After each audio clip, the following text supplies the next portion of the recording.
bikin aku berat di tahun-tahun pertama itu kuliah di komunikasi ya? Itu kira-kira ngambilnya dulu tuh T course, M course, atau G course tuh bisa jelasin nggak itu apa? Welcome to Teman ASK dengan kali ini host tanpa muka. Nama saya Aditya, ditemani oleh wanita cantik sekali ini bernama. Hai, nama aku Adela. Aku student di Yena semester 3, jurusan komunikasi sama business management. Oke. Gimana tuh? Berapa lama kira-kira? Maksudnya awalan dulu kesibukannya tuh ngapain gitu di sini, kayak lagi apa studi atau tadi kan udah kamu studi komunikasi ya. Selain itu kayak betul. part time lah atau join organisasi atau Jadi kesibukan aku sekarang itu kuliah, tapi aku juga punya part time job. Aku juga ikut beberapa organisasi. Abis itu juga kayak ikut kayak project-project kecil gitu. sangat sibuk banget ya, Kak Adela sibuk banget nih. Terus berapa lama tuh kira-kira tinggal di Jerman tuh udah berapa lama gitu? Di Jerman aku sekarang officially udah 2 tahun dari pertama kali di Jerman. Di Jena 1 tahun. Di Jena 1 tahun.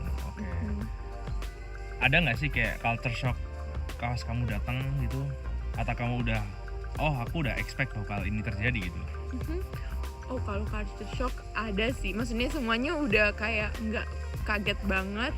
Aku udah tahu dari sebelumnya. Cuman yang benar-benar bikin aku kaget itu dimana kalau misalnya waktu aku student collect itu, kalau misalnya ada sesuatu yang aku lakukan salah atau misalnya nilai aku kurang gimana gitu, nanti gurunya tuh bakal kasih tahu apa yang aku salah itu bener-bener di depan muka aku tanpa di sugarcoat, tanpa kayak ini lebih baik kayak gini. Nggak, dia langsung bilang ini salah, kamu harus benerin, kamu salah gitu. Jadi menurut aku suka banget transparansi kalau misalnya sesuatu, kalau misalnya bukan komplain sih, kalau misalnya mau orang untuk improve itu gimana caranya, mereka kasih tahu itu tanpa basa-basi gitu. Langsung directly ya, to the point ya. Itu bagus sih. Aku juga senangnya di sini gitu, kayak itu membuat kita di satu sisi mungkin kalau pas awal-awal buat kita mental, kok gini, kok langsung directly gitu.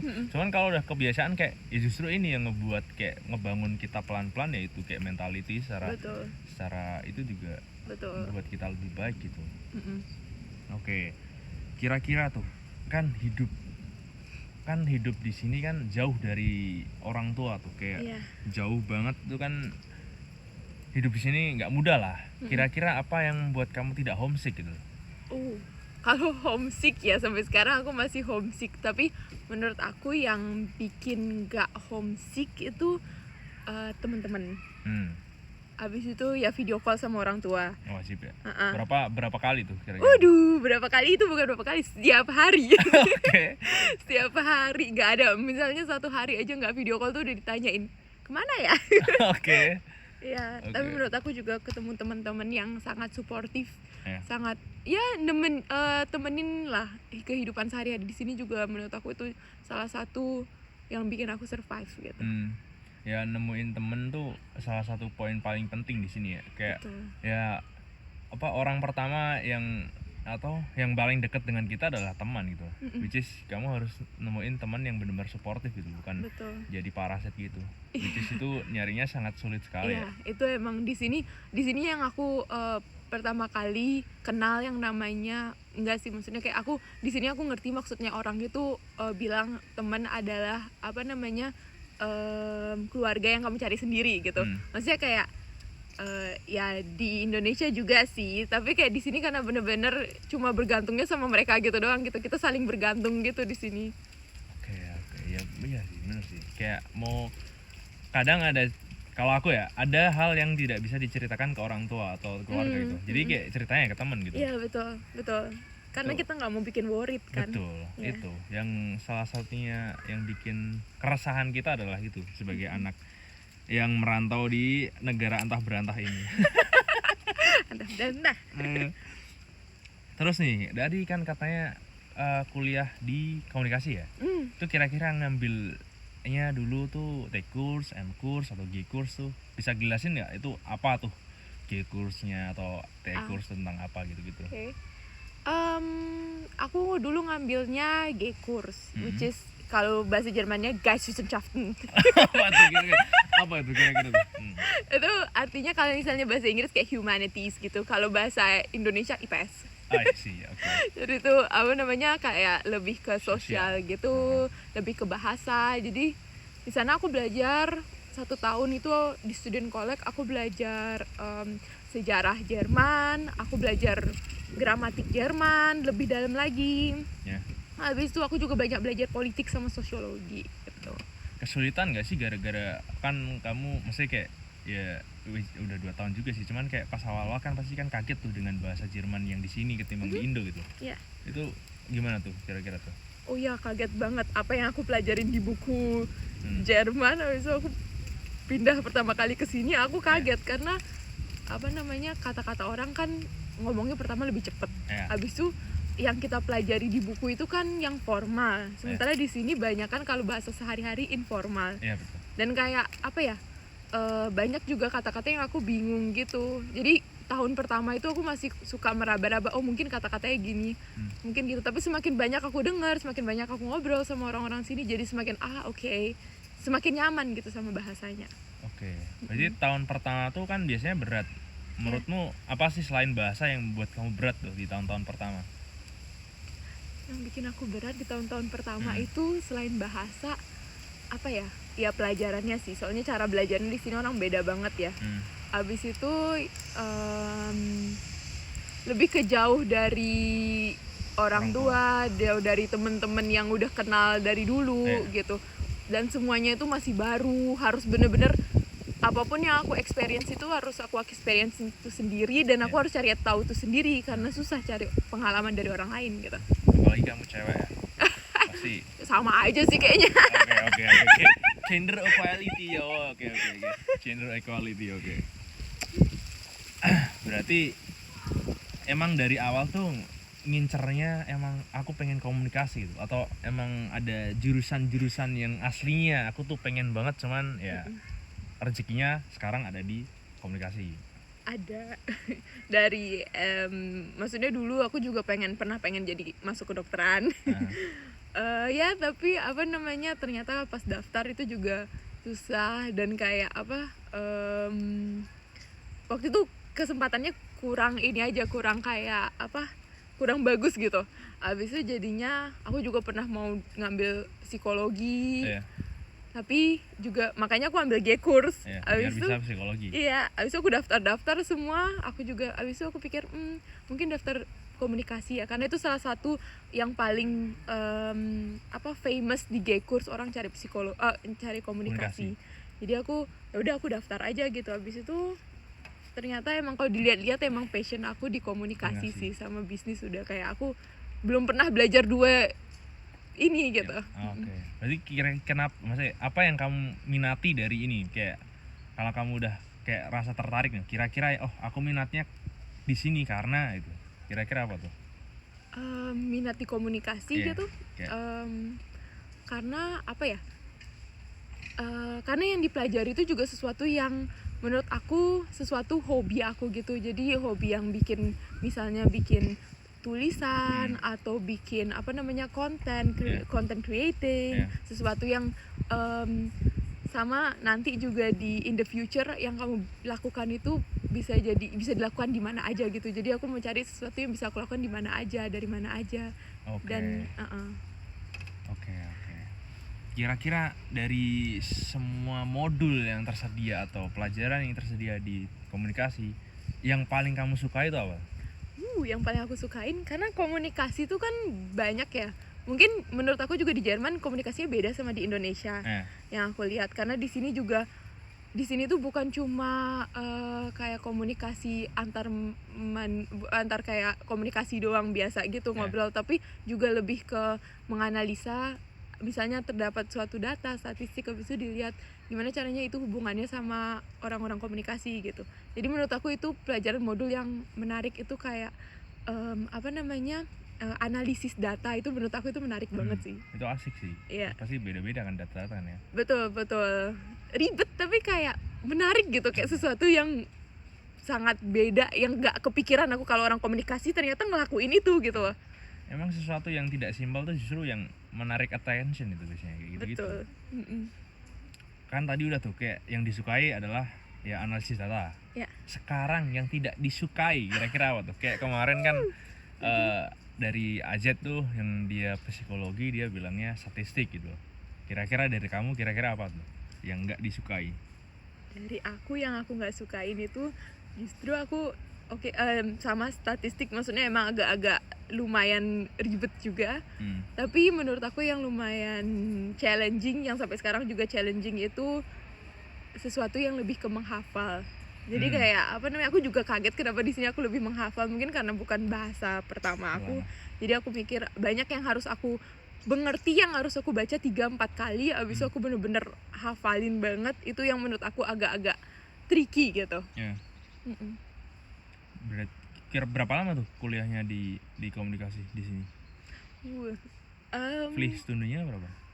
Regel studium site-nya sih kayak 6 semester. Tapi itu tergantung juga orangnya. Maksudnya kan kayak ada yang harus praktikum lebih lama, ada yang modulnya lebih banyak kayak gitu. Jadi biasanya sih 3 tahun. Semoga 3 tahun. Amin. Kita doakan semoga Kak Adela lulus tepat waktu. Amin. Nah, setelah lulus tepat waktu, adakah plan selanjutnya dari Kak Adela? Misalkan Weiterbildung atau master atau bekerja dulu atau gimana tuh kira-kira tuh? Waduh. Ini pertanyaan yang susah juga ya. Atau you still nggak masih meraba-raba nih kayak you living day by day gitu? Kalau mungkin living day by day sih enggak, tapi kayak aku masih keep my possibility nanti di future itu open gitu. Maksudnya mungkin aku mau gain experience dulu, abis itu mungkin bakal sekolah, nggak tahu lihat in the future what's the future holds gitu. Mungkin the future has something on the list for me. I don't know, I'm gonna figure it out. Oke. Itu menarik sih. Kayak ya udah kayak possibility-nya banyak. Mungkin kayak aku juga kayak gitu deh. Aku sekarang kalau ditanyain what's your biggest plan? I don't know. Maybe get some rich and money. It is my only plan, but how I still figure it out kan gitu kan. Ya, maksudnya kayak life has too much to offer. Betul. To say no to. Jadi ya, kamu kuliah, terus part time, terus organisasi, terus banyak job project sampingan. Kira-kira gimana tuh mau manage waktu itu semua tuh? Kayak apakah tidak kesulitan itu? Kita punya 24 jam tuh. Gimana tuh? Aduh, susah ya. Maksudnya setiap semester tuh ada aja maksudnya aku juga orangnya suka aktif ya. Aku suka kenal orang-orang baru, suka melakukan sesuatu yang baru gitu. Jadi setiap semester itu aku tetap ada struggle barunya. Misalnya semester sebelumnya aku udah figure it out. Semester selanjutnya aku ambil sesuatu yang baru lagi. Habis itu lagi aku berusaha manage time aku. Jadi ya itu juga itu menurut aku PR terbesar aku, gimana caranya aku time management semuanya. Kadang menurut aku sih time management itu juga pengorbanan gitu. Jadi ada sesuatu yang harus kamu korbanin gitu. Jadi kalau kamu mau ngelakuin ini, ya kamu harus bilang enggak ke yang lain gitu. Saya setuju. Kayak aku juga mungkin orangnya seperti itu juga. Aku tuh suka trying something new. Cuman at the end of the day, kita tuh cuma manusia, nggak bisa nge-handle semuanya. Nggak bisa tuh. Kayak mungkin ada yang bisa nge-handle semuanya gitu tuh. Mungkin itu one by berapa ribu orang gitu loh. Dan aku sadar ternyata nggak bisa nih aku nih. Kayak ketika aku punya banyak hal yang harus dihandle, ternyata aku tidak jadi fokus gitu loh. Betul. Kayak fokusnya terpecah. Betul. Jadinya ya begitulah. Ya, habis itu overwhelmed ya. Jadi overwhelmed terus jadi nggak fun, jadi stres. Jadi kan poinnya adalah ketika kamu trying something new adalah nyari fun. Tapi kalau udah overwhelmed udah nggak fun lagi jadinya. Tapi ya itu juga part of the fun. Being overwhelmed, that's part of being adult, part of the journey, I guess. Maybe in our age maybe ya. Terus dengan semua, mesti kayak kan mungkin kamu pasti ada at your lowest point gitu loh, in your life right now maybe. Di umur kita, mungkin umur kita kayak sama deh, kayak ya udahlah, kayak mungkin ada nih kayak ada titik di mana kamu titik paling bawah tuh. Gimana cara kamu bounce back-nya? Well, ya maksudnya ada ya dimana menurut aku hari yang kayak aku bilangnya bukan lowest point tapi aku bilang bad days and good days gitu. Oke. Jadi di saat bad days itu aku pikir okay, it's just one of the day gitu loh. Maksudnya ada banyak hari-hari lain gitu. Habis itu aku lihat ke belakang juga kayak I've come this far. Habis itu aku mungkin at that moment aku kayak ini this is the end of the world dan semuanya gak ada jalan pintas, gak ada jalan, ini buntu semuanya. Tapi habis itu aku lihat ke belakang, wait, sebenarnya aku udah pernah ngelewatin sesuatu yang mirip kayak gini gitu loh. Sebenarnya kayak bisa kok waktu dulu, sebenarnya dulu mungkin lebih susah yang aku lewatin gitu. Atau mungkin aku pikir ya oke, kalau hari ini mungkin not a good day for me, tapi mungkin di future itu pasti ada good days for me gitu loh. Ya udah, hari ini cuma satu hari doang di antara semua hari yang aku punya gitu. Jadi ya caranya aku kayak oke, masih ada hari besok gitu loh, udahlah. Aku tenangin diri, abis itu udah lihat masa depan tuh masih ada banyak lagi gitu loh. Positif mental attitude tuh itu harus banget, bener. Betul. Karena kamu tinggal di sini tuh jauh dari manapun. Even ya udah, kamu harus punya, setiap masalah tuh harus mencari gimana titik positifnya tuh di mana. Even itu nggak ada titik positif, ya you trying to nyari titik pasti positifnya. Pasti ada kok positifnya. Pokoknya positive mind itu emang penting banget gitu. Penting banget. Itu tuh kunci gimana cara kamu survive. Karena ya in the end of the day kamu tuh cuman sendirian di sini. Ya kamu cara menanganinya sendiri, ngadepinnya sendiri ya.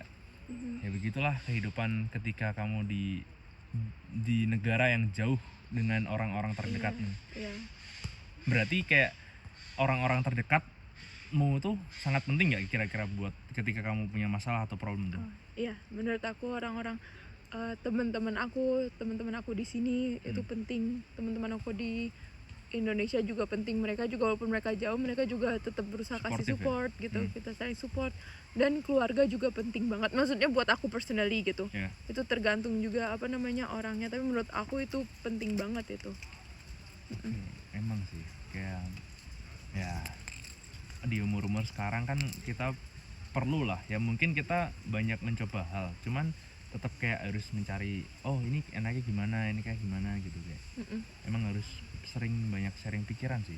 Betul. Soalnya kalau enggak itu gampang banget kalau udah terjebak di pikiran sendiri gitu, habis itu lonely gitu. Nah, itu udah di sana biasanya orang udah mulai sedih gitu. Tapi ya kalau kayak gitu makanya di sana just go out and make new friends and do something new. Soalnya loneliness tuh killing you slowly. Definitely. Membunuhmu sangat, apalagi di sini. Banyak banget orang yang loneliness berujung tidak menjadi apa-apa. Enggak gitu lah. Maksudnya kayak tapi ya iyalah, karena tidak berkembang kan jadinya. Kayak selalu kayak mikirnya jelek gitu kan.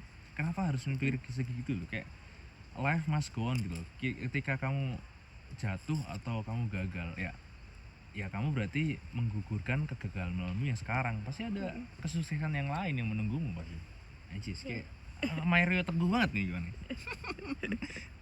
Berarti kalau misal ada nih dari Kak Adela sendiri buat pesan-pesan buat adik-adiknya Kak Adela atau orang-orang yang dari Indo mau ke sini gitu, atau orang yang di sini baru mencoba untuk atau mau masuk ke jurusan komunikasi, ada nggak sih pesan-pesan dari Kak Adela sendiri?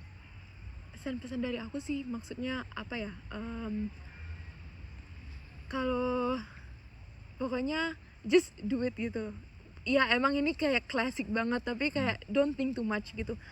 Kalian kalau punya goals, walaupun udah di sini, walaupun masih baru mau pergi, emang semuanya tuh kesannya tuh awalnya complicated. Tapi kalau misalnya kalian at least ngelakuin sesuatu aja dari hal complicated itu pasti ada sedikit yang kalian solve dari problem itu gitu loh. Itu kayak nulis dari blank paper. pertama kalian merasa takut gitu kayak ini nggak bakal aku bisa mulai dari kosong gini, otak aku kosong. Tapi at least kalau kamu nulis satu kalimat aja, setelah itu flow, kamu akan dapat flow-nya gitu. Jadi lakuin aja gitu loh, maksudnya kayak nggak usah dipikirin banyak deh, pokoknya lakuin aja. I mean like pikirlah, you have nothing to lose gitu loh. Iya, setuju banget. Kalau yang kamu nggak coba baru you got something to lose. Tapi kalau you already tried, well at least you know what you're losing. Kalau misalnya you haven't tried, you don't know what you'll lose. God damn, setuju banget. Itu yang prinsip yang aku pakai juga sih, kayak semua orang tuh punya banyak ide, bahkan punya banyak ide, punya banyak gagasan, cuman orang nggak ada yang mulai gitu loh. Kayak aku pengen gini, cuman nggak ada yang start ya. Ide itu cuman jadi ide aja. Iya. Which is orang kenapa nggak start? Mereka takut gagal gini-gini. Iya, jangan. Lah, gimana kamu bisa tahu gagal atau enggaknya ketika kamu tidak mencoba? Which is kalau emang gagal ya, kamu pasti bisa cara, oh kenapa aku gagal, pasti analisis kenapa, apa ya gagalnya Itu gitu. ada pengalaman, maksudnya kayak pengalaman itu sesuatu yang kamu nggak bisa baca, nggak bisa kamu cuma dengar aja. Itu sesuatu yang kamu rasakan, dan menurut aku pengalaman itu aku bakal kasih apapun demi aku dapat pengalaman gitu. Daripada regretting ketika kamu Iya, udah tua, I regret kenapa aku nggak gini kayak gini. udah Itu lakuin aja. jadi orang-orang tua yang grumpy di sini, kayak orang-orang tua di grumpy di sini mungkin kayak gitu deh orang mudanya, tidak trying something new. So it was so fun dengan Kak Adela hari ini. Kita udah dapat banyak tuh tadi, kayak dia gimana awalnya di sini ngambil G-Course, terus kuliah di jurusan komunikasi, terus bahkan dikasih tips gitu ketika at your lowest point tuh kamu gimana cara bounce back gitu. Dan jangan lupa nyari teman yang support. Terima kasih Kak Adela, sampai jumpa ke konten atau series teman ASK selanjutnya. Dadah.